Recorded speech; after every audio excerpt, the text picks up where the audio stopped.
He was the soldier's soldier, the man America called Black Jack, who led millions of men across the battlefields of Europe and brought World War I to its bitter end. General John J. Pershing, commander of the American Expeditionary Forces, stood for discipline, endurance, and relentless duty. His name became synonymous with victory, his image with resolve. But behind the starched uniform and the iron stare was a father whose life was defined not only by triumph, but by unbearable loss. Pershing was a man of two wars, one fought on the fields of France, and another waged in the depths of his own heart. He and his wife, Helen Frances Warren, had 4 children. They were the private joy of a man who publicly belonged to history. Yet in a single tragic moment, fire would consume the world he had built, leaving him to carry a grief so heavy it shadowed every step that followed. Tonight we count down from number 4 to number 1, the 4 children of General John J. Pershing, whose brief lives and lasting legacy reveal the humanity behind one of America's most commanding figures. Number 4. Helen Elizabeth Pershing. Helen Elizabeth Pershing was the youngest child of General John J. Pershing and his wife, Helen Frances Warren. Born in 1909, she came into the world during one of the few peaceful interludes of her father's life. Pershing was then serving as a rising officer in the U.S. Army, his career moving between distant posts, the Philippines, the American West, and Washington, D.C. For a man defined by order and precision, family life with his wife and 4 children offered a rare glimpse of softness. At home, Black Jack was not the commander. He was simply Papa. Helen Elizabeth was bright, curious, and inseparable from her mother. The Pershing household revolved around laughter, piano lessons, and family evenings that defied the rigid world of military life. Yet as Pershing's career advanced, his absences grew longer. When he left for a new command in San Francisco in the spring of 1915, his family stayed behind at the Presidio. He had no way of knowing it would be the last time he saw them alive. On August 27, 1915, tragedy struck with unimaginable force. A fire broke out in the Pershing family's quarters at the Presidio while the general was away. Flames engulfed the house within minutes. Helen Frances Pershing, the general's wife, and 3 of their 4 children, Mary, Margaret, Anne, and Helen Elizabeth, perished before help could reach them. Only 6-year-old Warren, the eldest son, survived, pulled from the blaze by a household staff member.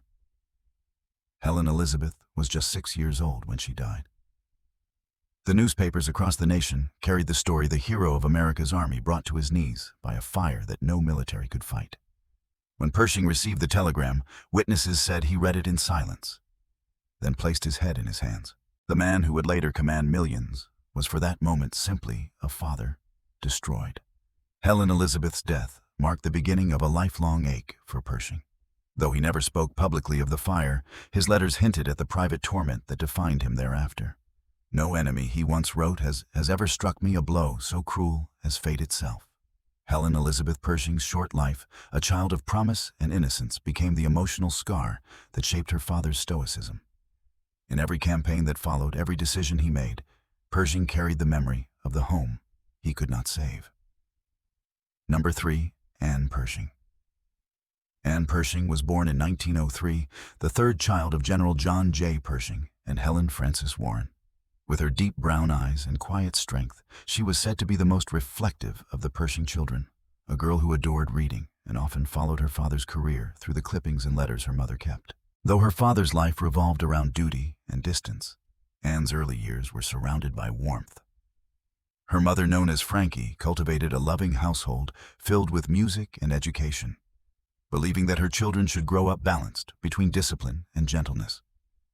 When Pershing was sent on extended assignments from the Philippines to the U.S.-Mexico border, Anne and her siblings remained at home, their lives grounded by their mother's steady hand. She grew close to her 2 sisters, Mary Margaret and Helen Elizabeth, and was known to be protective of her little brother Warren, the only boy. Family friends later remembered her as the peacemaker among the siblings, a quiet, thoughtful child with a natural kindness that softened the military order of the household. In 1915, the Pershings were living at the Presidio in San Francisco, one of the most beautiful army posts in the country. That August morning began like any other breakfast lessons and the routine of a young officer's family. But by mid-morning, the unthinkable happened. A servant's cry of smoke became a nightmare that would define the rest of her father's life. Flames swept through the wooden quarters so fast that escape was almost impossible. Anne, only 12 years old, was trapped with her mother and sisters. Despite desperate rescue efforts, none survived. When General Pershing arrived from his post to identify the bodies, witnesses said he stood for hours before the ruins, his uniform covered in soot and ash, speaking to no one. The loss of Anne and her sisters carved an invisible wound that he would carry through every battle that followed. To the outside world, he was the embodiment of strength. But those who knew him privately saw how deeply the loss of his children, especially Anne the Gentle One, had hollowed him. Andy's name would appear again years later in Pershing's correspondence during the First World War. Writing to a friend in 1918, he confessed that he still saw their faces in the smoke of every campfire. For him, the war in Europe became not just a campaign of nations, but a crusade to find purpose beyond grief, to adhere to war as an element of national policy. Anne Pershing, like her sister, even now, buried beside her mother, less than a score of years after the World War, armies and armaments are being rapidly multiplied. Shadow of the monument to her father. There, the family he lost in flame keeps eternal vigil beside the man who turned sorrow into endurance. Number 2. Mary Margaret Pershing. Mary Margaret Pershing, born in 1901, was the second child of General John J. Pershing and Helen Frances Warren, a lively, quick-witted girl who inherited her father's steel-gray eyes and her mother's grace. Among the Pershing children, she was the most spirited, the one who filled the household with laughter and song. Her mother often described her as the spark of the home, a child with a fearless curiosity that mirrored the soldier's determination in her father. Growing up at army posts across America, Mary Margaret was used to constant movement from dusty frontier garrisons to the Grand Presidio in San Francisco. The transitions never seemed to trouble her. She thrived wherever she went, embracing new friends and adventures with enthusiasm. Her father's visits were rare, but when he came home in uniform, she would run to him first, tugging at his hand and demanding stories from the field. She was the light of his eyes, one family friend recalled years later, and she knew it. By the summer of 1915, Mary Margaret was just 14 years old, a teenager at the edge of youth, full of promise and personality. That August morning at the Presidio began like any other, with her mother preparing the children for the day. But the fire that consumed their home moved too quickly for rescue. Witnesses later recounted that Mary Margaret tried to help her sisters escape, pushing them toward the window before the smoke overtook the room. When the blaze was finally extinguished, she was found beside her mother, an image that would forever haunt the man who had faced down bullets and cannons, but could not save his own family. General Pershing was in Fort Bliss, Texas, leading operations against Pancho Villa when he received the telegram. The message was brief, stark, and devastating. His wife and 3 daughters were gone. He took the next train west, traveling in silence. Soldiers who met him at the station described his face as carved from stone. At the funeral, he stood at attention throughout, motionless, except for the single tear that rolled down his cheek as the bugle played taps. Mary Margaret's death, along with that of her sisters, marked the dividing line in Pershing's life. Before 1915, he had been an ambitious officer. Afterward, he became a man driven by endurance. Friends and aides would later say that the fire took from him not only his family, but his capacity for joy. Yet it also hardened his resolve. When America entered World War I, Pershing's ability to command without breaking to bear unimaginable strain came from that crucible of grief. The flames that destroyed his family forged the general the world would one day call its savior. Mary Margaret Pershing was buried beside her mother and sisters at Arlington National Cemetery. Her name etched in marble rests in a line of simplicity. Beloved daughter of General John J. Pershing.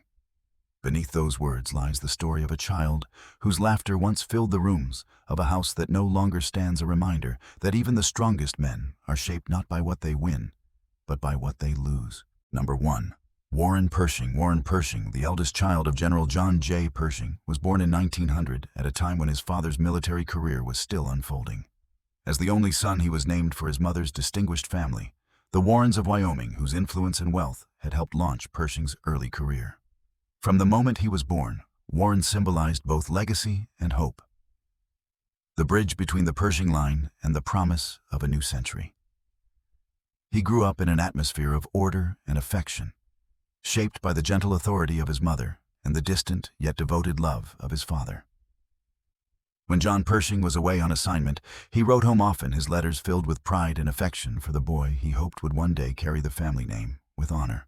By the time Warren turned 15, he was athletic, intelligent, and remarkably composed for his age, a reflection of his father's discipline and his mother's warmth. Then came the morning of August 27, 1915, the inferno that would change everything. While his father was stationed in Texas, Warren awoke to smoke filling the family home at the Presidio. The fire spread with deadly speed. In the chaos, he was pulled from the building by a household employee, his skin burned and lungs scorched but alive. His mother and 3 sisters were gone. He was 15 years old and the sole survivor of the Pershing family. When General Pershing arrived days later, Warren met him in silence. Father and son stood before the charred ruins, united in grief that neither could fully express. In those ashes, their relationship transformed from distant affection to a bond forged in shared loss. Pershing, hardened by command but softened by sorrow, made a vow to dedicate the rest of his life to his surviving son.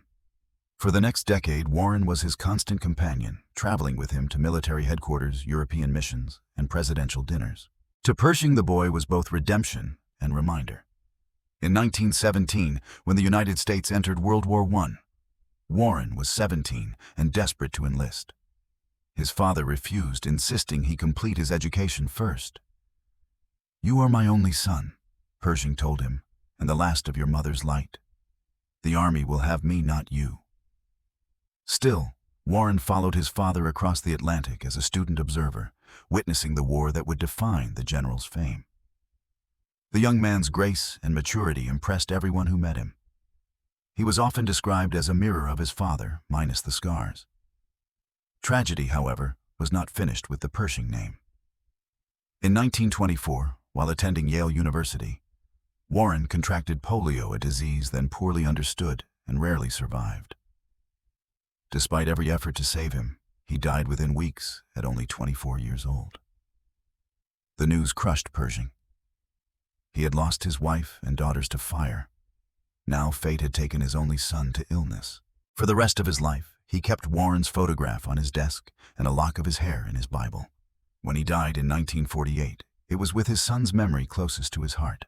Warren Pershing's short life embodied the very virtues his father spent a lifetime preaching: courage, composure, and duty. But his death completed the circle of loss that defined John J. Pershing's private world. To history, Pershing was the general who led 1,000,000 men to victory. To himself, he was a father who buried his entire family. The story of General John J. Pershing's 4 children is not simply a family chronicle. It is the hidden pulse of one of America's most disciplined lives.